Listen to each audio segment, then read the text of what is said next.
कहा क्या बताऊं मैं, तो बट फिर भी जो इम्पोर्टेंट की पॉइंट्स हैं वो मैंने बेल फल के जो है निकाले हैं, जो आपसे मैं बात करने वाली हूँ। सो आगे चलते हैं हम लोग और बेल फल, बेल प्राश के बारे में हम लोग देखते हैं। अब बेल प्राश, प्राश अक्सर हम उन चीज को कहते हैं जो आपकी शरीर का बल या ताकत को बढ़ाए। आयुर्वेद के अंदर ज्यादातर प्राश वर्ड उसके आगे लगेगा जो आपकी ताकत को बढ़ाए, इम्यूनिटी को बढ़ाए, राइट। जैसे हम लोग बहुत सारी प्राश देखते हैं जो आते हैं मार्केट में XYZ नाम से, तो इसीलिए पहली चीज यहाँ पे जो बेल फल होता है इस तरह से दिखता है, बहुत लोगों ने खाया भी है इसको, राइट।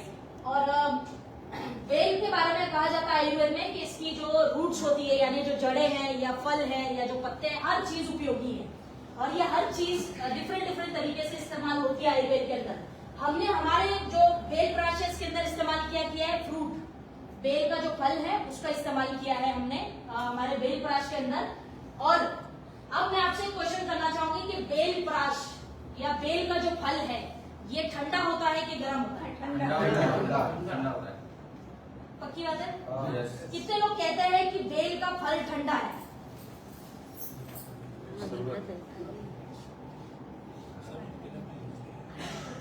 कितने लोग कहते हैं कि बेल का फल गर्म है? गर्म, एक दो। अपने दोनों टाइम कोई दिन सही हो जाएगा। तो ऐसा कर रहे हैं, हम लोग स्कूल में आंसर लिखते थे ना, और ऐसा लिखते थे, इसी चक्कर में अंडा मिलता था।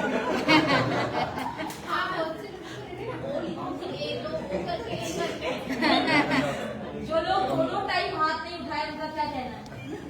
पता नहीं। कितने लोगों को पता नहीं है? अरे कुछ भी होता है अपने को पता नहीं।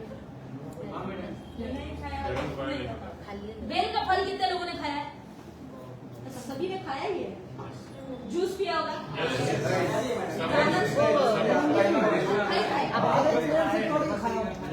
अच्छा, बेल का जो फल होता है ये आपको मतलब कोई भी अगर सलाह देता है नहीं यार तुम बेल का फल खाओ, तो क्यों सलाह देता है? कभी आपने सुना है क्या बोलते हैं? लूज मोशन के लिए और पेट ठंडा रहना है, बॉडी स्ट्रॉन्ग के लिए, बॉडी स्ट्रॉन्ग के लिए, पेट सफाई और लूज मोशन, पेट ठंडा, पेट ठंडा, पेट ठंडा रहता है, शरबत बनाने के बाद जो म्यूकस रहता है उसको भी निकालता है। तो सारांश ये है कि बेल का फल ठंडा होता है। कंफर्म है? ठंडा होता है। लॉक कर दें? Yes. नहीं।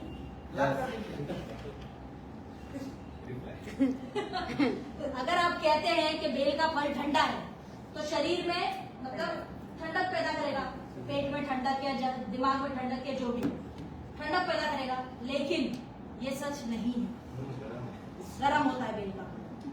ये कुछ अजीब सी बात है। सामने लिखा हुआ है, इसमें पढ़ा नहीं। देखो यहाँ पे मैंने प्रमाण भी दिया है इसका, अगर किसी को डाउट हो। ठीक, बेल जो है बेसिकली नेचर में गर्म होता है, आयुर्वेद उष्ण कहता है इसको, यानी कि गर्म है ये। अब आप बोले कि गर्म है तो साला ठंडक कैसे पैदा कर रहा है? गर्मी के मौसम में पीते हैं हम, गर्मी के सीजन में मिलता है ज्यादा। हाँ, तो लोग वो बेचते हैं ना सड़कों पे जूस। तो अब लॉजिक क्या है कि गर्म है तो गर्मी में क्यों बिकता है, उसका थोड़ा आगे साइंस समझेंगे। बेल के फल के बारे में आयुर्वेद क्या कहता है कि यह पित्त को बढ़ाता है, आपका पित्त दोष जो होता है शरीर में उसको बढ़ाएगा और वात और कफ को कम करेगा। जिनको वात कफ पित्त नहीं पता है मैं उनको बाद में भी समझा दूंगी, आप मेरी यूट्यूब पे वीडियोस भी देख लीजिएगा, लेकिन ये पॉइंट लिखो क्योंकि अगर किसी कस्टमर को दोगे तो ये बताने के लिए काम आएगा। आपको नहीं पता है वात कफ पित्त, आप सीख सकते हो, लेकिन कस्टमर को हो सकता है पता हो, क्योंकि जो आयुर्वेद लेता है उसको ये सब पता होता है कि वात कफ पित्त होता क्या है, राइट। त्रिदोष है हमारे शरीर में, तो पित्त को क्या करेगा, ये बढ़ाएगा, वात और कफ को क्या करेगा, कम करेगा। ठीक, इसको आयुर्वेद देखो यहाँ पे मैंने लिखा है श्रीफल, श्रीफल कहा जाता है आयुर्वेद के अंदर, यानी श्रीफल बेलफल ही होता है। इसको ये नेचर में कैसा होता है, ड्राई, सूखापन शरीर में पैदा करेगा। दूसरा हल्का होता है, इजी टू डाइजेस्ट, फटाफट हजम हो जाएगा, लेकिन नेचर में गर्म, बेल फल नेचर में गर्म होता है, राइट। इसके बारे में देखो श्रीफल कहा जाता है, इसको अगर आप देखेंगे तो लक्ष्मी फल भी कहा जाता है, शिव फल भी कहा जाता है, क्योंकि आप देखेंगे कि लक्ष्मी पूजन जब लोग करते हैं ज्यादातर, या शिव जी की कोई पूजा अर्चना करते हैं, तो कई लोगों की मानना है, सब नहीं करते ऐसा, बट लोगों का मानना है कि ये फल जो है उनको उनके चरणों में रखा जाता है। लॉजिक ये है कि जब कहते हैं कि शिव जी की, मतलब मुझे पता नहीं इस बात में कितनी सच्चाई है, लेकिन आयुर्वेद की किताबों में बात लिखी है कि शिव जी की जब तीसरी आंख खुली थी, तो जब तीसरी आंख खुली थी तो पहला जो फल था या जो पेड़ था जिसपे प्रकाश डला था उस आंख का, वो था बेल फल। बेल का जो पेड़ था उस पे प्रकाश डला था, इसलिए इसको क्या कहते हैं, ब्लेसिंग वाला फल भी कहा जाता है। ब्लेसिंग्स है इस फल के अंदर, ऐसा कहते हैं। ठीक उसी तरह जिस तरह तुलसी को मानते हैं, तो ऐसा आयुर्वेद कहता है। अब उसकी कितनी सच्चाई है वो तो ऊपर वाला ही जाने, बट ये इसका इतिहास रहा है, इसलिए इसको श्रीफल और शिवफल भी कहा जाता है। और इसकी लोग जो है स्पिरिचुअल प्लांट में एक आता है, जैसे तुलसी है स्पिरिचुअल प्लांट है, उसको हम पूछते हैं, वैसा स्पिरिचुअल प्लांट में बेल फल भी आता है। आगे चलते हैं, न्यूट्रिशन वैल्यू देख लेते हैं। इसके अंदर न्यूट्रिशन भर भर के इसके अंदर होता है। न्यूट्रिशन कौन कौन सा होता है? इसके अंदर आपको विटामिन ए मिलेगा। विटामिन ए मतलब आपकी आंखों के लिए सबसे पहले काम करेगा, क्योंकि विटामिन ए आंखों के लिए सर्वश्रेष्ठ है, very important. Vitamin B complex, B complex में सब कुछ आ गया, B6, B12 सब कुछ आ गया। जो लोग जिनके शरीर में कमजोरी थकान ज्यादा रहती है उनको विटामिन B12 की कमी रहती है, बी कॉम्प्लेक्स की। अगर जो लोग आप देखेंगे ना ऐसा हमेशा आलसी, सुबह में उठेगा तो ऐसा ऐसा चलते हैं, हमेशा ऐसा जिनका शरीर रहता है, बी कॉम्प्लेक्स का कमी, ठीक है। तो बी कॉम्प्लेक्स आपको बेल फल के अंदर मिलता है। विटामिन सी की मात्रा भरपूर होने की वजह से ये स्किन के केसेस में बहुत अच्छा काम करेगा। त्वचा के रोग अल्टीमेट काम करेगा बेल फल, राइट। ये ठंडा गर्म वाला कन्वर्सेशन आगे मैं करूंगी, आगे की स्लाइड्स में आंसर है उसका, डोंट वरी, राइट। उसके अलावा इसके अंदर कुछ मिनरल्स भी पाए जाते हैं, calcium, potassium, fibre, good fats. Fibre यानी आपके पाचन संस्थान में बहुत अच्छा काम करेगा। फाइबर्स होने की वजह से ही इसको पेट साफ करने के लिए लिया जाता है, ठीक उसी तरह जिस तरह एलोवेरा को लेते हैं, क्योंकि एलोवेरा में भी फाइबर्स की मात्रा अच्छी होती है। ये कुछ न्यूट्रिशन है, power house of antioxidants. Ayurveda कहता है कि अगर जो व्यक्ति बेल फल का उपयोग रोजाना के जीवन में करता है, रोजमर्रा की लाइफ में रोज खाता है, तो सदा जवान रहेगा, ठीक उसी की तरह जो रोज आंवला खाता है। आयुर्वेद के अंदर सबसे सस्ती दवाई सदा जवान रहने की सबसे पहली दवाई है आंवला, सबसे सस्ती दवाई, सदा जवान रहेंगे। दूसरा है बेल फल, power house of antioxidants, right. ये कुछ न्यूट्रिशन वैल्यूज है इसके अंदर जो आपको मिल जाती है। आगे बढ़ेंगे, नेक्स्ट है बेलफ्राश। हमारा विशेषता क्या है? यूएसपी, विशेषता क्या है हमारे बेलफ्राश की? अगर आप इसको देखेंगे तो डब्बे पे यहाँ पे तो शायद दिख नहीं रहा है, बट यहाँ पे क्या लिखा है? Suitable for all seasons. ये इतना क्लियर नहीं है, डब्बा रखा बाद में देख लेना। Suitable for all seasons. अगर बेल फल जो हमारा क्यों सूटेबल है ये मैं बता दूं।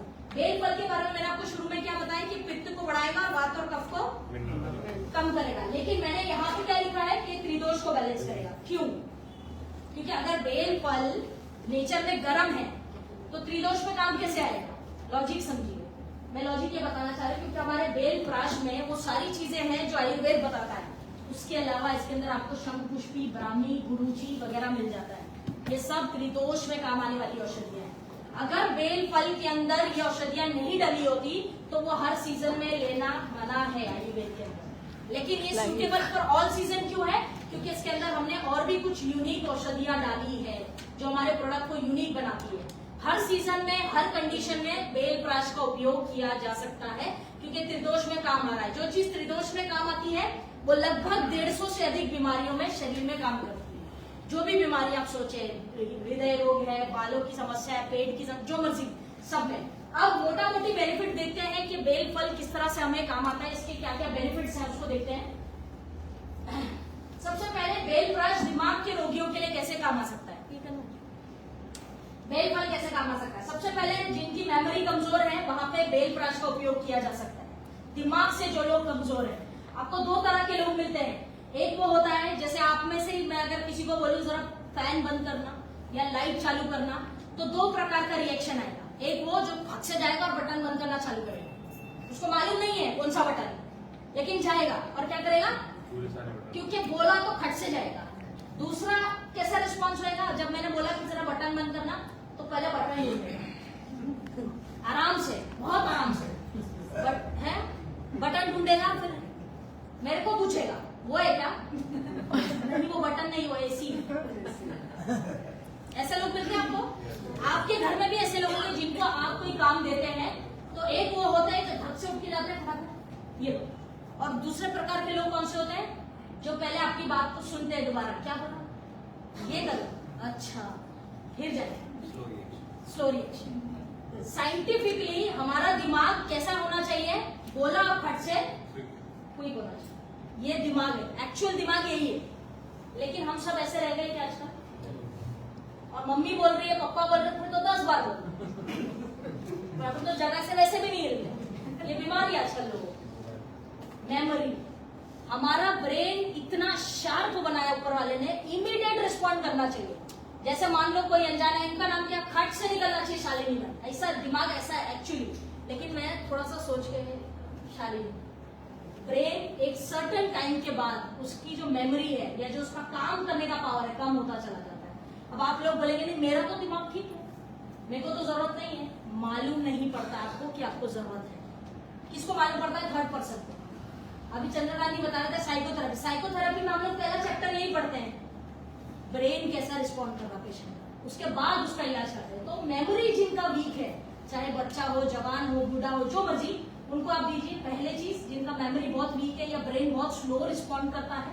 दूसरा, स्ट्रेस मैनेजमेंट तनाव के लिए बहुत अच्छा है, हर व्यक्ति को लेना चाहिए जिनको स्ट्रेस है। ऐसा कोई नहीं है जिनको स्ट्रेस नहीं है, but you have to take it. उसके अलावा ये काम आने वाला है आपके स्लीप पैटर्न में, जिनको नींद की तकलीफ है, इंसोम्निया, जिनको नींद ठीक से नहीं आती है, उन लोगों के लिए ये अच्छी औषधि हो सकती है। स्लीप पैटर्न अच्छा करेगा ये आपके।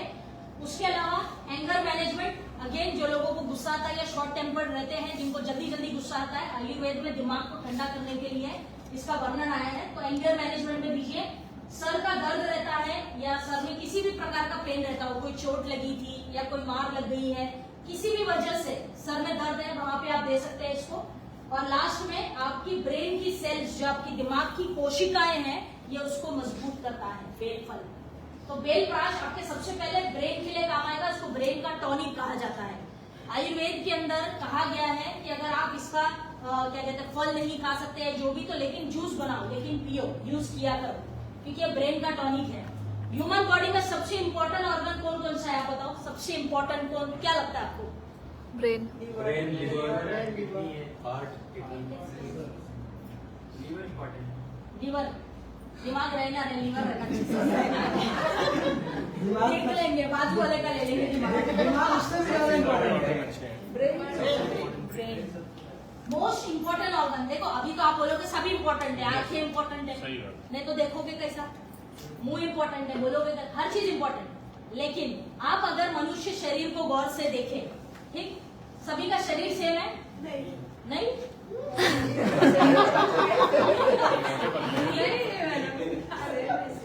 अरे मतलब 2 हाथ ही है ना सबके पास, तो पैर है तो सेम ही है। किसी को 6 उंगली लेते हैं, हाँ? किसी को 6 उंगली।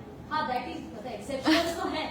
अब आप मनुष्य शरीर को देखिए, ज्यादा दिमाग लगाने की जरूरत नहीं है कि शरीर में क्या क्या इंपॉर्टेंट है। मैं आपको एक सिर्फ एकदम सिंपली बता दूं, शरीर को आपके ऊपर वाले ने क्रोनोलॉजिकल ऑर्डर में सेट किया है। मतलब सबसे इंपॉर्टेंट चीज को कहाँ रखा है, सबसे ऊपर। समझ पा रहे हैं? सबसे इंपॉर्टेंट दिमाग है, इसलिए दिमाग यहाँ पैर में नहीं। Getting my point? कुदरत आपको हर चीज से समझाती है कि ये इंपॉर्टेंट है भाई। माता पिता का ओहदा सबसे ऊपर रखा है, माता पिता से ऊपर कोई है क्या? भगवान के बाद अगर कोई है तो पेरेंट्स है। लेकिन आप बोलेंगे नहीं, पेरेंट्स के पहले मेरा बच्चा है, पॉसिबल नहीं। आप मान रहे हैं लेकिन ये सत्य नहीं है। Getting my point? Parents parents है, उनके नीचे सारी दुनिया है, फिर वो आप सेट करिए आपको जो भी ठीक लगता है।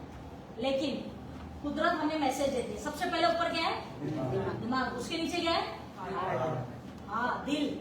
तो सेकेंड इंपॉर्टेंट ऑर्गन क्या हुआ ह्यूमन बॉडी में, हार्ट। उसके बाद लीवर, फलाना ढिकाना, ये वो करते करते the most important organ is brain in human body, सबसे इंपॉर्टेंट। क्योंकि दिल चल रहा है, सब कुछ है, दिमाग नहीं चल रहा है, तो मुझे बताओ कैसे काम चलेगा? कुछ नहीं, पॉसिबल नहीं है। फिर वो पेशेंट यूजलेस है ना, क्योंकि दिमाग बोलता है ये करो तो हम करते हैं, सिग्नल ही नहीं जा रहा है तो क्या करोगे? और ब्रेन ही आपकी बॉडी को चलाता है, वही बोलता है हार्ट को बीट कर भाई, चालू रहे, समझ रहे? तो ब्रेन, तो इतनी क्रोनोलॉजिकल ऑर्डर में ऊपर वाले ने बॉडी को सेट किया है। Brain is very important. Brain के लिए, ब्रेन का विशेष ध्यान रखें आप लोग। आजकल लोग हार्ट पे बहुत बात करते हैं कि हार्ट का ध्यान रखो, और उससे भी इंपॉर्टेंट है ब्रेन, उसका ध्यान रखो, राइट? आगे चलते हैं। दूसरा इंपॉर्टेंट ऑर्गन है हमारा हार्ट, शरीर में हृदय। उसके लिए कैसे काम आ सकता है? सबसे पहले बीपी वालों के लिए बेलप्राश बहुत अच्छी औषधि है, बीपी वालों को दीजिए। नंबर 2, जिनको ब्लड प्रेशर हाई रहता है, बीपी की प्रॉब्लम है, उनको दीजिए। दूसरा, जिनके हार्ट जिनको स्ट्रॉन्ग करना है, जिनको हृदय में किसी भी तरह की कमजोरी लगती है या नेचुरली भी हार्ट स्ट्रॉन्ग रखना है एकदम, तो आप बेलप्राश का उपयोग कर सकते हैं।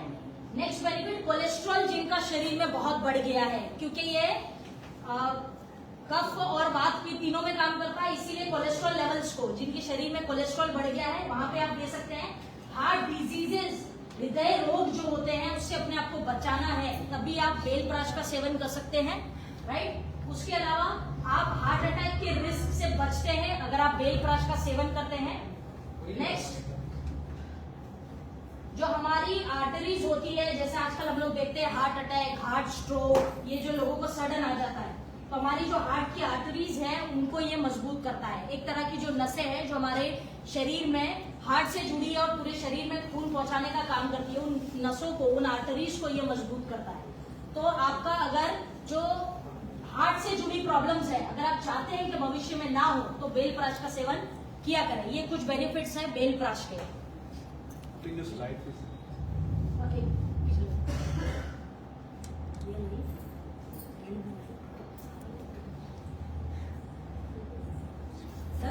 ओके, आगे चलते हैं।